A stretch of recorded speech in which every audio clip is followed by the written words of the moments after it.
Hi everyone! As you can tell by the title of this video is going to be in English, but don't worry, you can still turn on the subtitles if you're watching from Turkey, or Türkiye as they would call it these days. If you don't know me, my name is Demet and I make videos about languages, books and movies. Apparently this is my first video about a movie. If you're interested in any of these things, don't forget to subscribe to my channel. I thought I'd start a series where I discuss the movies that are being turned into movies or have been turned into movies, and thought what's a better way to start it than It Ends With Us movie and the book and the whole drama revolving around these two pieces.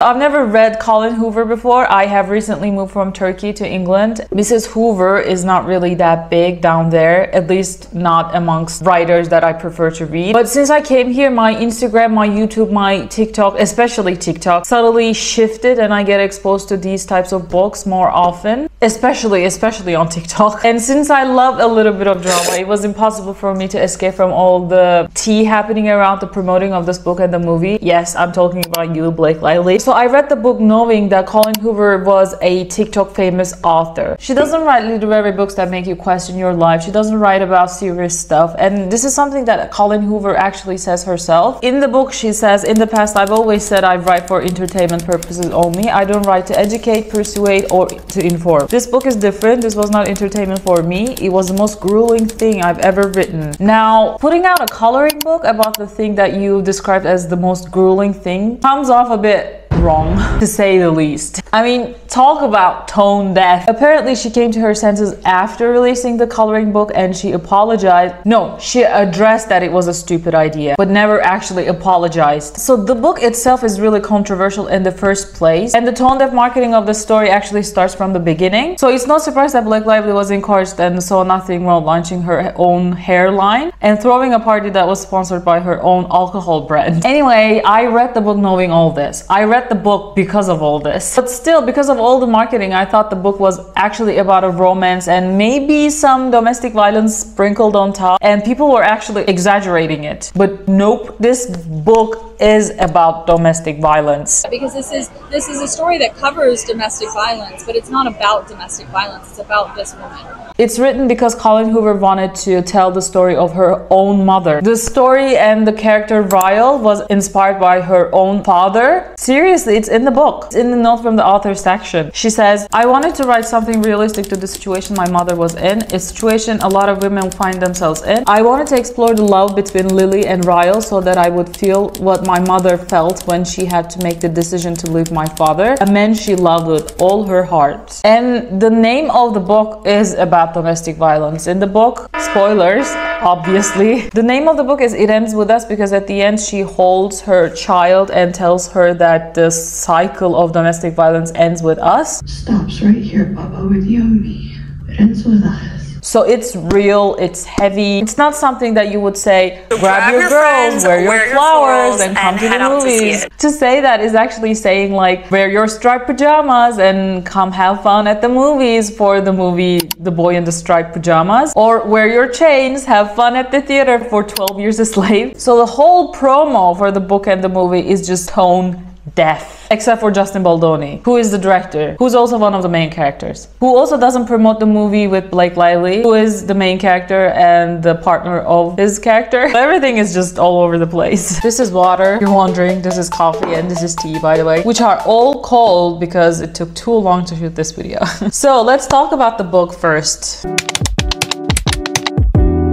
I bought the book on Tuesday and finished it on Thursday. It was right in front of me when I entered the store. I didn't have to ask anyone about where I could find the book. It was just right in my face. So it's an easy read, to be honest. It's not a heavy literature book that you have to look up the words in every 2 sentences. As a person whose first language is not English, I just read it really fast. So easy peasy. Aside from the domestic violence, of course. I almost read it in one sitting, which has never happened since I was 12 years old and discovered the amazing and magical world of books. I read it in 3 sittings, which is still really impressive, I think. She wrote the book like a TV series, so it's really easy for you to imagine the whole scene. So it makes sense that they wanted to turn it into a movie. If you have been living under a rock, let me go you through the whole story first. Lily Blossom Bloom. Yes, this is her real name in the book. book and they make fun of it in the book, still doesn't change the fact that it's stupid. It's almost as stupid as naming an Asian child Cho Chang. So Lily is an only child. Her dad beats her mother seriously. She hopes that her mother leaves her dad someday, but she never does. So she resents her mother as a child and as an adult. Her dad is so abusive and so manipulative to the point that she wishes her dad to beat her mom, because right after he hits her, he acts like everything is fine and it's all rainbows and butterflies until he beats her again. So it goes on like this for years and years. Lily helps out a teenager that's a couple of years older than her. Lily was 15, I think, and Atlas was 18 at that time.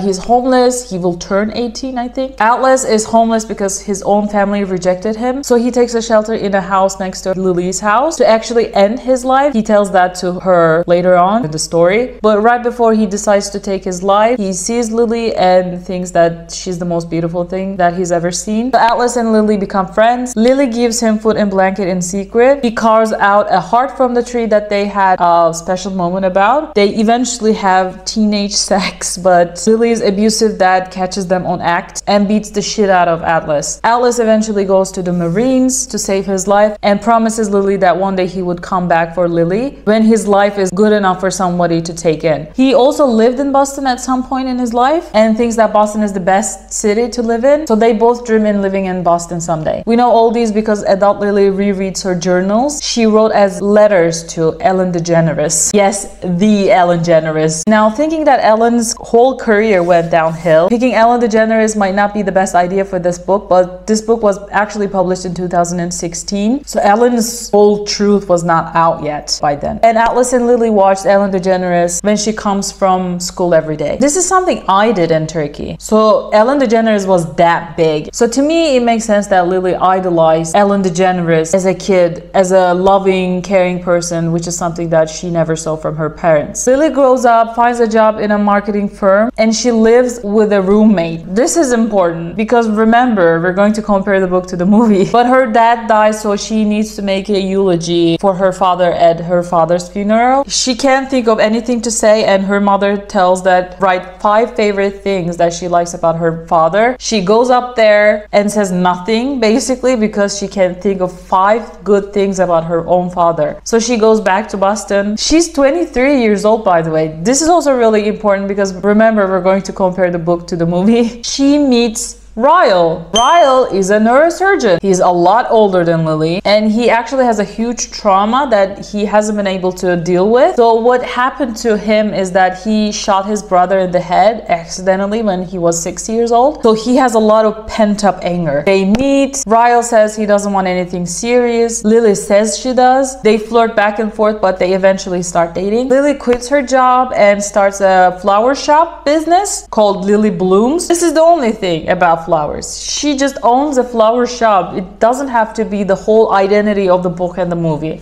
She just owns a flower shop. This is where she makes money. So it doesn't have anything to do with the whole floral thing about, you know, being everywhere. So it's like it doesn't really make sense to method dress with florals for this movie. I watch a YouTube channel that's called Hot Mode. In his video, he does a really good job explaining why method dressing doesn't work for this movie. Head on over his channel and watch it. The video is called Why Blake Lively's It Ends With Us Fashion Flopped. Lily and Ryle get married without knowing each other truly. They even get married in Vegas. So after they get married, the real story starts. On one occasion, Ryle slaps Lily because she hurt him indirectly before a really important surgery. Still, no excuse, but she makes herself believe that it was an accident.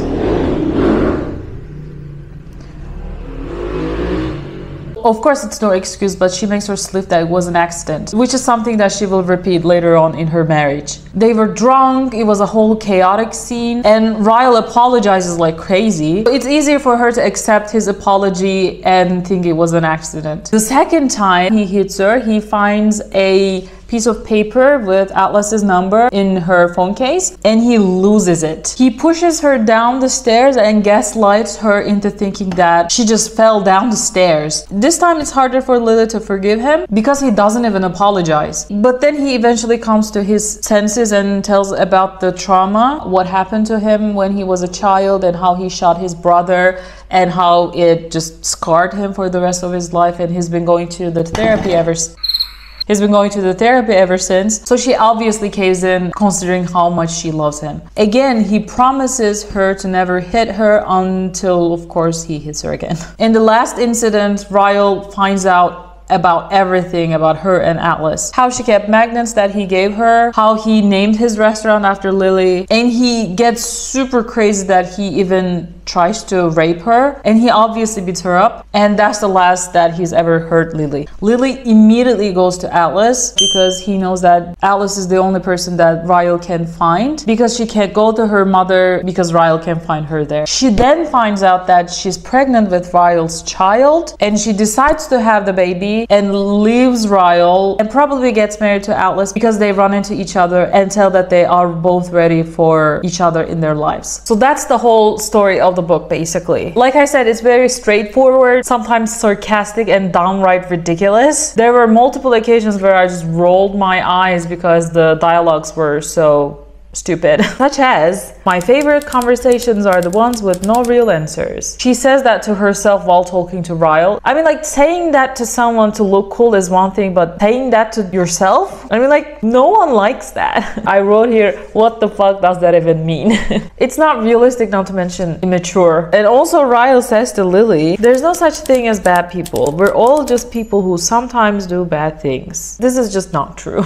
I wrote, the fuck there is. There are many bad people out there that do bad things just for the sake of being bad. It's just simply not true. Yeah, the conversations are generally really simple, and to me it felt really cheesy. This is not to say that when a conversation is simple, they always have to be cheesy. I mean, take The Perks of Being a Wallflower for an example. The book is filled with simple sentences. There's this simple line that I really like. Charlie, the main character of the book, talks about a movie that he just saw. The movie itself was very interesting, but I didn't think it was very good because I didn't really feel different when it was over. It does such an amazing job explaining how good you feel after watching a really good movie. Like, you feel really different right after it. If you don't feel different, then it's a bad movie for you. It's like simple sentences doesn't always mean they have to be cheesy. This book doesn't do that, but it does have some good moments. In a letter, Lily says, preventing your heart from forgiving someone you love is actually a hell lot harder than simply forgiving them. I think the sentence does a really good job answering the question, why do women stay in abusive relationships? The book in general does a really good job explaining why men act the way they do, how women react to things they would have escaped in a heartbeat had they not been in the situation themselves. And the book also portrays men really well, I think, how men can only understand women only if it affects them, because Ryle agrees to let Lily go only after she asks him what would he do if her daughter one day came up to him and asked her father what she should do if her boyfriend beats her up. Because now Ryle has a daughter, and now he can understand what women go through, because now he has a daughter that he would protect all his life with. And then he understands that, oh, this is fucked up, this is something that I should never do, what I did was wrong. I mean, like, this is how men are. It's hard for them to empathize if it didn't happen to them. And I think the book gives women the right message in a sense that they shouldn't find excuses for their partner's behavior. Because in the book, Lily says to herself, oh, he hit me because I hurt him right before an important surgery. This wouldn't have happened if I didn't keep the number in my phone case. He tried to rape me because he found out all the secrets that I've been hiding from him. Lily thinks about all these things, and she still chooses to leave Ryle. And I think it's also good that the book makes the reader feel almost sorry for Ryle, because he regrets so bad at the end, and they have a child together, and she sees how he's with Emerson, their daughter.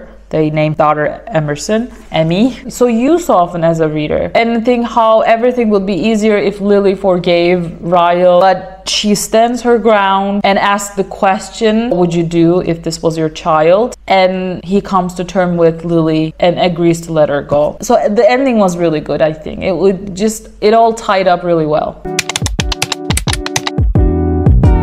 And as for the movie, I think this book had a huge potential had it been directed by a woman. I mean, like, you have to have some experience if you are to tell such a tragic story. I mean, like, I can't write a book about Holocaust because I wasn't there. I didn't grow up with stories that my grandmother and grandfather told me, how they immigrated to America and how they escaped the concentration camps. I only saw it from Hollywood movies, and it's not ideal. The reason why Colleen Hoover did an okay job writing this book is because she experienced it from her own mother. Don't get me wrong, I think Justin Baldoni did an amazing job as a man, still acting as Ryle and directing the movie. Of course, I don't know how Blake Lively let him do his job, but I think it could have been an amazing from a woman's perspective. A woman could have shown a million things without saying anything, with a small gesture or something like that, and it would have told a million things. That being said, Blake Lively as Lily, no, absolutely no. I knew Blake Lively was playing Lily before I started reading the book. I've seen her movies and I've seen Gossip Girl before. I knew how she looked like, and I still couldn't picture Lily as Blake Lively with all these information in my head. First of all, Lily is 23. She's really young. She's a confident person, of course, but she has no experience in a serious relationship. That's why she falls so hard for Ryle and agrees to marry him without really knowing him. They eloped to Vegas, for God's sake. And Blake Lively is 36. A 36-year-old woman could still play 23-year-old woman had she didn't look like Blake Lively. No offense to Blake Lively, I think she's a beautiful woman, but she looks her age. She doesn't look like she would quit her marketing job and start a flower shop. She doesn't look like she lives with a roommate. She looks like a woman who owns a flower shop chain business all over America. And they didn't do anything to make her a little naive, a little innocent, a little inexperienced and young. She wears bold clothes, seduces Ryle, and clothes. I mean, like, everyone has said it so far. Why her clothes in your face when you watch the movie? Gossip Girl, I understand how clothes are important. Clothes tell the story for you. It tells about the character of a person. On Ryle's sister, it makes sense that she wears really expensive and like glittery and like in-your-face clothes because she's new money. She has so much money that she doesn't even know how to spend on, and she just spends it on ridiculous clothing because her husband got rich really quick. And why the hell does Lily have a $2,000 Valentino tote bag? The boots she's wearing to Ryle's sister birthday party is a whopping 3,412 pounds. I would still understand the expensive clothing if it didn't just slap you in your face. It's like a quiet fashion a little bit. But in the movie, Lily's clothes are identifiable. They're all easy to find online designer clothes. And the fact that Blake Lively saying all Lily's clothes are her clothes and her husband's clothes doesn't really help. Eric Damon, the costume designer of It Ends With Us, explained everything, how each piece has a story, how they are thrifted, because how Lily likes to recreate old things and save old things. But clothes, they're not part of the story. They talk about nothing about clothes in the book. So why the clothes? Like, it doesn't really make sense for me that clothes is like this in front of your face. It takes away the whole point of the book. Clothes shouldn't have any story to begin with. Also, Blake Lively's hair, it's all up in your face, especially in the party scene. I couldn't focus on the scene because Blake Lively's head was so huge and blonde and big and covering everything in the scene. Also, I know I'm being a little bitch here, but why does Blake Lively bite her bottom lip in every single scene? I especially focused on her lips because I knew that she was biting her lips all the time in Gossip Girl. And I know how everyone has been saying that Blake Lively isn't playing the role, but she's playing herself. Well, I'm not the type of actor who can act without producing, you know, like you can't just put me in any clothes and give me any words and have me step in and transform. And I see it now. I totally see it. Yeah, I think other than Blake Lively, I think Justin Baldoni was a good choice physically, but I think he played it too soft. I imagined Ryle more masculine, angrier, sturdier, but maybe that's just me, I don't know. What I like about the movie, which was different than the book, was how they portrayed the violence. At first, they portrayed the hittings like they were accidents. In the movie, Lily looked like she wasn't aware that she was being abused, where in the books, she knew it all along and had an internal turmoil how to deal with it. wow, I did that. You find yourself thinking like, what just happened? I think it was intentional because that's how Ryle treated Lily, like it was all accident, and as a viewer you almost think that it was an accident and you put yourself into Lily's shoes. The way they did this in the movie, the way they never showed the actual violence at first, and you see the hitting, the falling on the ground and everything else only after Lily decides to leave Ryle. And also in general the movie was much milder than the book. What changes, what happens to Lily's body is much worse in the book. But I get it, telling about the violence in the books is one thing, but actually showing the violence is a whole other story. It gets more intense when you actually show it, and you don't have to show it to tell how bad of a situation your characters are going through. I understand. The most of the scenes between Lily and Ryle actually sets in Lily's apartment. Ryle lives with her sister in the book, so they stay in Lily's small apartment most of the time, but in the movie you always see Ryle's clean, huge, tall ceiling apartment all the time. It looks unimportant, but I think it would have set the tone better if we saw Lily's apartment and her character, how she lives, a little bit more, because Ryle does this huge gesture of buying an apartment for Lily without asking Lily, which is something that is completely overlooked in the movie. Because we didn't see how Lily looked and her apartment and her character, it makes you feel like the story isn't real because you didn't see how Lily looked in her own apartment, in her own area, in her comfort zone, where in the book she actually had a roommate. I mean, like, it was a big deal that she got out of her small apartment and moved in with Ryle and almost disappeared into his life. And lastly, I want to talk about how choosing Mighty's Ricochet as the movie soundtrack was such a good idea. If you take a look at my channel, Taylor Swift is a big deal around here. Blake Lively actually said that it was her idea and they begged me to take it out of the movie. I did also scream when I heard Cherry by Lana Del Rey. Right? Yeah. They begged me to take that song out of the movie. Why?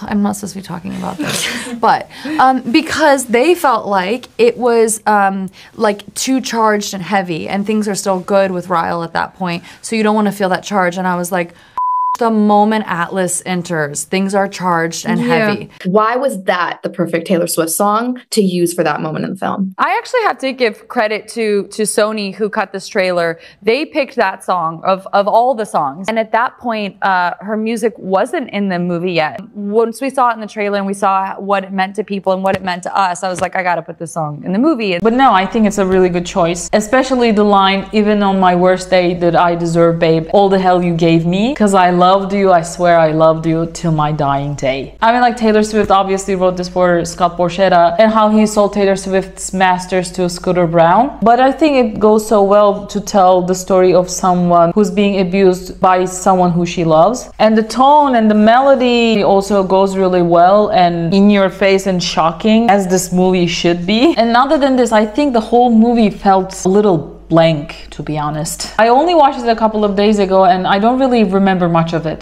This feels wrong. All the other actors were kind of blah. Young Atlas, young Lily, old Atlas, all the performances were mid. Not bad, like they didn't do a bad job, but they weren't memorable either. So this was my review of the book and the movie. I didn't want to dive too deep into the drama because, I mean, like, you could easily find a million things about it on YouTube and especially on TikTok. You can just watch them. I won't be adding too much on it anyways. But if you like this video, don't forget to subscribe to my channel and hit the like button, leave a comment how you like the movie and the book if you read it, and I'll see you on the next video. Bye.